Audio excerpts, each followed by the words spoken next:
so today we are here with Miss Fannie. You want to tell them how old you are, Miss Fannie? Yeah, I made on the 23rd of October, which was yesterday. I made 86 years old. 86 years old. So we're just sitting here and we're talking, and I told Miss Fannie I had to get my camera out because she was telling me some good stories. So how about you tell everybody where you're from? Where were you born? Yeah, I was born October 23rd, 1934, in Lakewood, Georgia. In Georgia. In Georgia. So how many siblings? Nine. Nine. Eight girls and one boy. Oh, wow. Uh-huh. How was it growing up? Oh, it was fast, but it was hard. It was so hard. We had to walk to school. I had to walk 7 miles, which was 14 miles a day to school. And when I started at school, and it was horrible because as we used to ride along the way, we couldn't buy school buses, but the white kids had school buses. So they would hold out and wait around till we get out of school. And then the streets wasn't made, the road wasn't made like it is today. We got highway now, but then we had roads, dirt, like ditches, deep ditches on each side. And the bus would push us so far, we had to slide down in the ditch. And then when the children would get down and turn, they spit in our face and our head. And then we went to the shop, went to town. We sold cotton. When I was growing up, I was about, I had to be about 13 or 14. When you said you used to pick cotton? Yeah, 200 pounds a day. Green cotton. We used to pull it. We had to put a sack on our shoulder. We had to have the fertilizer would come out the sacks. Yeah. We had to make this bags, take them and wash them, and make bags to put the cotton in when you pick it. So who made you do that? My mother. Now y'all had to do it. That was how you raised money. Yeah, that's the way we had to live. But my dad, during the off season, because you harvest from February to I say April to about November, around December, you harvest your crop. Once you grow it, you plant it in February, March, April, May. Those are the months. And then you can plant peanuts or cotton, corn, you plant it. And then we would take, to make money to keep us alive, we would plant watermelon, okra, corn, potatoes, tomatoes, peppers, or whatever. And then we would sell that. We'd take it into town and sell it on the weekend. Wow. And then when you get into town, you got to bring it by foot from here to where you came in up there. I don't know what you came to Jeremiah? Yes, ma'am. Yeah, off the bridge, huh? Uh-huh. Yeah. Then you got to put your mules, because you're on the wagon. You got to hitch them to the hitching pole, and then you got to take it all the way up there, because they don't want you to bring the mules through the city. Oh, and so you had to get off and walk with all that cotton. And all the hot sun with them big bags. My dad would have it all bagged up, and bring it to sell it. Now, a bale of cotton, just say it weighed 500 pounds, 500 pounds. So you get paid for 1 pound, and the landlord get the rest of the money. Whoa. Yeah, and you wouldn't, and at the whole year you work, you only gonna get half of, now he got half of everything. 9 of us working, nobody from him working. But we got to borrow the money to get the seed. Because when you're selling cotton, he takes the seed money and then he gives you a couple of dollars. So there's nothing you can do about them days, baby. Yeah, and I think they call that sharecropping. Sharecropping, that's right. When you don't own your own property. That's not sharing, huh? Huh? That's not sharing. No, that's not sharing. That's cropping, taking all of it, from you. And on Christmas, you might get a case of apples or oranges, and they call Brazil nuts at that time. I used to crack them. Some people call them walnuts, but they Brazil nuts, in the shade. And then he would go get the money, and it's time to settle up. Now, we done made, I guess about 70, 80, 90,000 more than that, but I'm just saying off the top. Now, and they tell we broke off even. Okay. So he might give my dad maybe about $50, $100, and no toys. Get no toys. No toys. No toys. So, and at that time, if they got baby doll. You know, they was all jet black, so we didn't. My mom wouldn't allow us to play with them. So that's how they, when they made toys, they made you second stuff. I call it generic. Like they make everything substandard for us, but made the best, for them. So everything was good. And then we went to church, and then we went to the same school was where we had church at on Sunday. Oh. And if it's ice, we I walk to school on ice. And the sole come off your shoes, ice coming up through your toes. You get to school, you had to take your shoes off and sit on the side. You couldn't get near the heat. Teachers couldn't let you warm your hands because they were so frozen. Oh. But God is so good. I think about it so often, so many times. He still took care of us. Yes, ma'am. Yeah, it was a hard life. And get up in the morning, 5 o'clock. My dad always got up and made the fire in the fireplace. But we had like about a 4 or 5 room house. You couldn't feel it. It was still cold. And the only way you could feel the heat was you gotta go stand in the front of the heat, cause heat don't travel when you got a chimney. It goes up, but say you gotta keep building up. And then you had to go in the woods, saw your wood and cut it, and make sure you cut enough for your stove. If it rained a whole week and it got wet, you couldn't cook until it dry out. So Wow.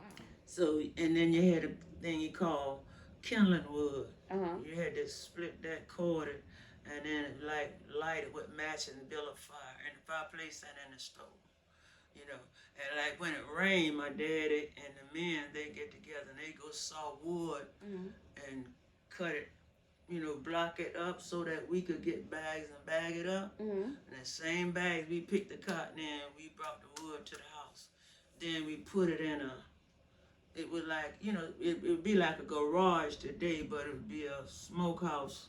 Okay, back in the day. Okay. Where they would smoke the meat. Okay. And keep it from spiraling. But then you would put that wood in there, and when you build that fire in there, it'll dry your wood, so you okay, could. You could do. So what were you saying about the jobs? You were saying that black people couldn't get a lot of jobs. They had to be like a preacher or something. You said. All farmers now, all the farmers. But and you didn't have no education because see, black people at that particular time they didn't encourage their children to go to school. They encouraged them to go to work.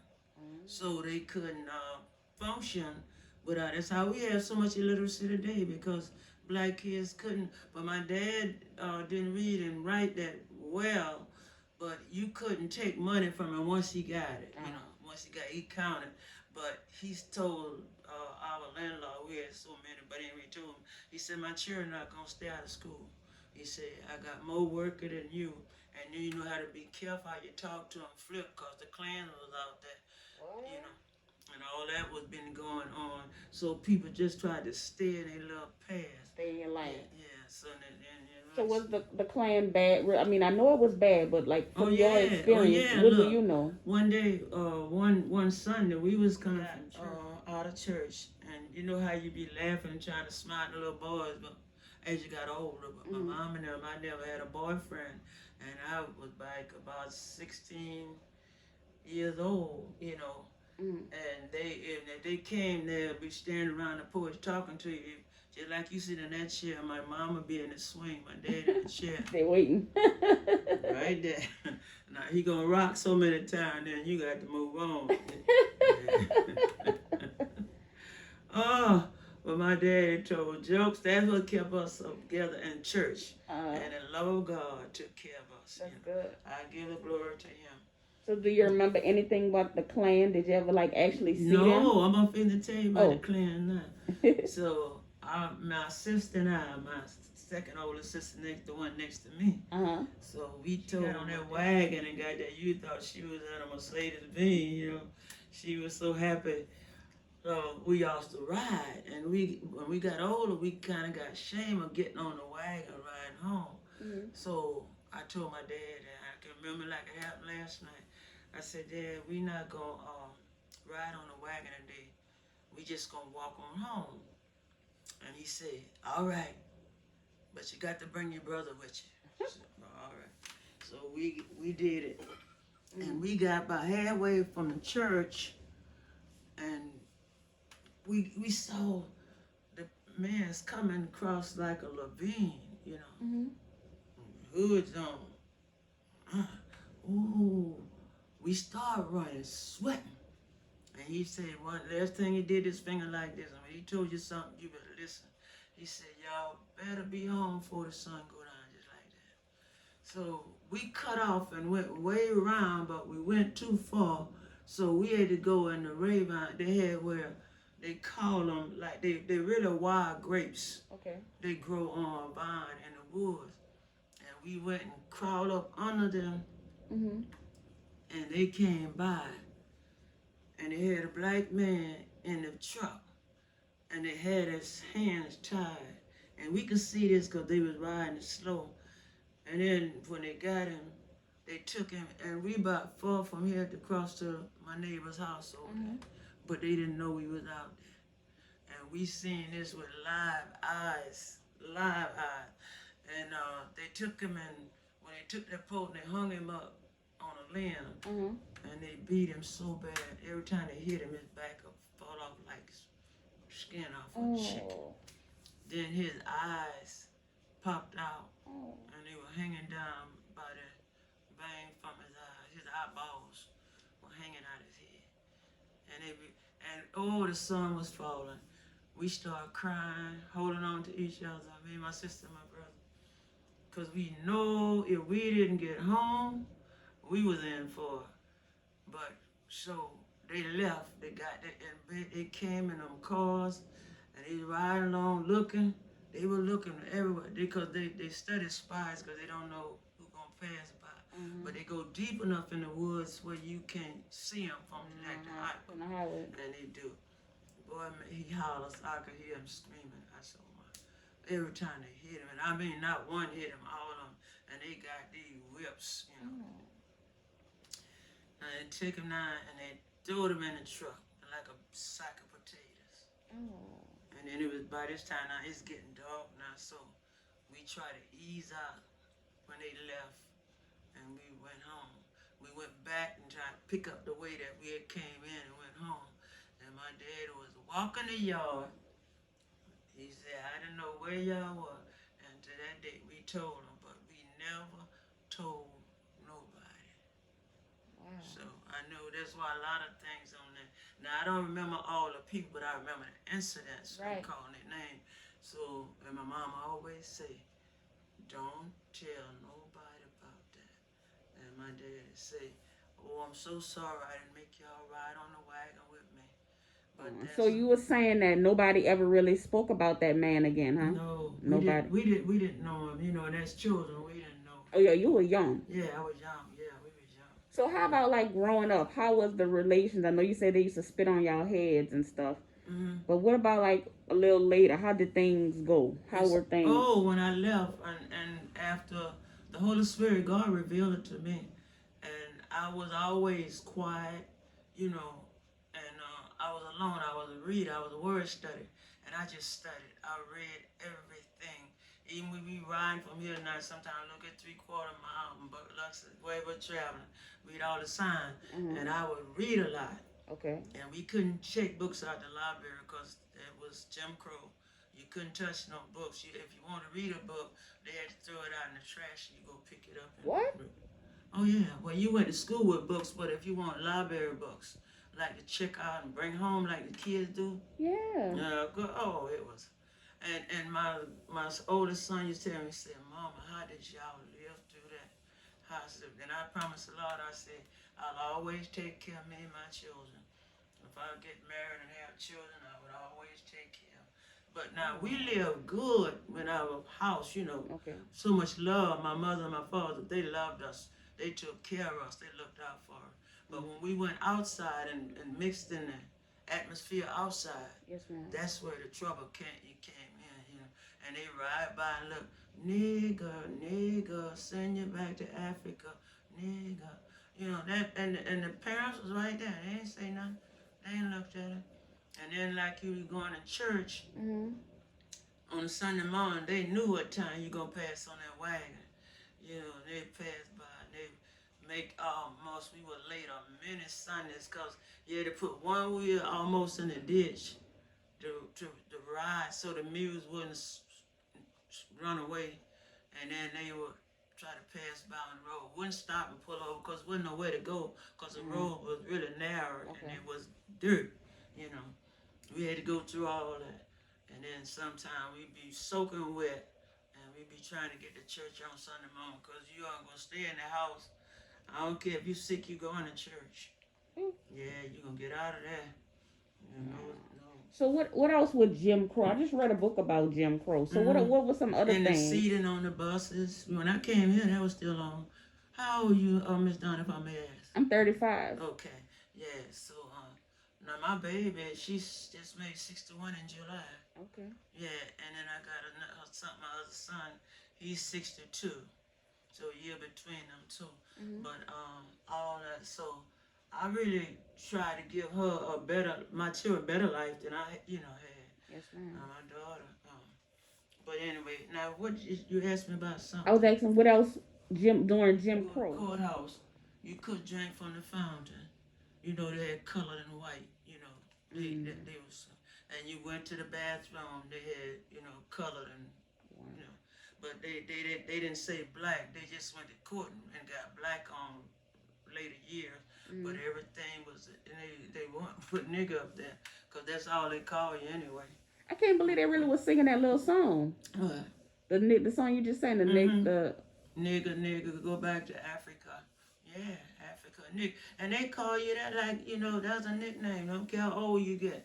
Old woman, and they like you enough that, sometimes, but their mother and daddy, because you're not born segregated. Okay. You're not born knowing this way the world is when you get here as a baby. Right. It's taught to you. Yes, ma'am. So they taught them how to say nigga. Oh, that, and everywhere you went, and you could walk in now. Our favorite tissue store where we used to purchase get stuff that my dad give us money, something we wanted to buy a book or something or get something out of the store. And they never hired black girls and do nothing. They always white. And Woolworth, F.W. Woolworth, they had one right on Canal Street. And that's the first one we integrated when segregation.